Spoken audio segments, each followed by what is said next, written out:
perfectly obvious trail of clues that even Shrimp's fat, long-haired dog, Anita, had managed to interpret correctly. The sun was about to set when I arrived at 5 o'clock in the afternoon, but it was still light enough for me to observe my rather spectacular surroundings. As I stood in front of Lady Playford's grand Palladian mansion on the banks of the Argadine River in Clonakilty, with formal gardens behind me, fields to the left, and what looked like the edge of a forest on my right, I was aware of endless space, the uninterrupted blues and greens of the natural world. I had known before setting off from London that the Lily Oak estate was 800 acres, but it was only now that I understood what that meant. No shared margins of your own world, and that of anyone else if you did not desire it. Nothing and nobody pressing in on you or hovering nearby the way they did in the city. It was no wonder, really, that Lady Playford knew nothing of the way policemen conducted themselves. As I breathed in the freshest air I had ever inhaled, I found myself hoping I was right about the reason I had been invited here. Given the opportunity, I thought, I would happily suggest that a little realism would significantly improve Lady Playford's books. Perhaps Shrimp Seddon and her gang, in the next one, could work in cooperation with a more competent police force. Lily Oak's front door opened. A butler peered out at me. He was of medium height and build, with thinning grey hair, and lots of creases and lines around his eyes, but nowhere else. The effect was of an old man's eyes inserted into a much younger man's face. The butler's expression was odder still. It suggested that he needed to impart vital information in order to protect me from something unfortunate, but could not do so, for it was a matter of the utmost delicacy. I waited for him to introduce himself or invite me into the house. He did neither. Eventually I said, "My name is Edward Catchpole. I've just arrived from England. I believe Lady Playford is expecting me." My suitcases were by my feet. He looked at them, then looked over his shoulder.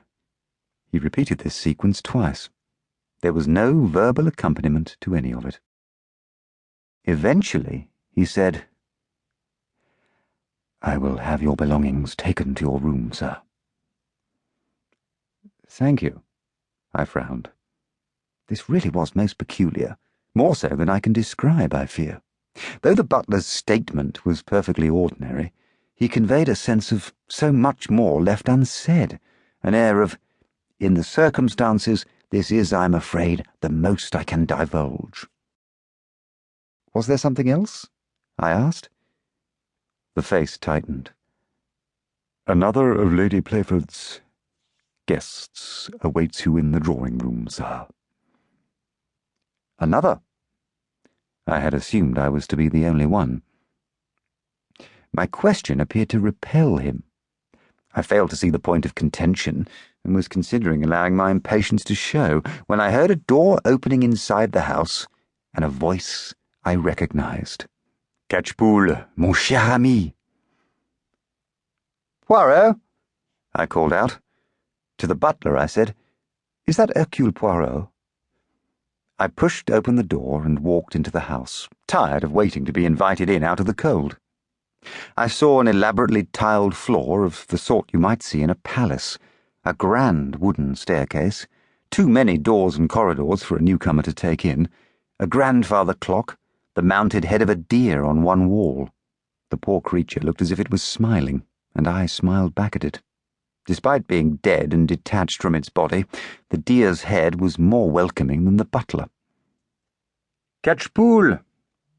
Again came the voice. "Look here, is Hercule Poirot in this house?" I asked more insistently. This time the butler replied with a reluctant nod, and moments later the Belgian moved into view at a pace that, for him, was fast. I could not help chuckling at the egg-shaped head and the shiny shoes, both so familiar, and, of course, the unmistakable moustaches. "Catchpole! What a pleasure to find you here, too." "I was about to say the same to you. Was it you by any chance wanting to see me in the drawing-room?" Yes, it was I."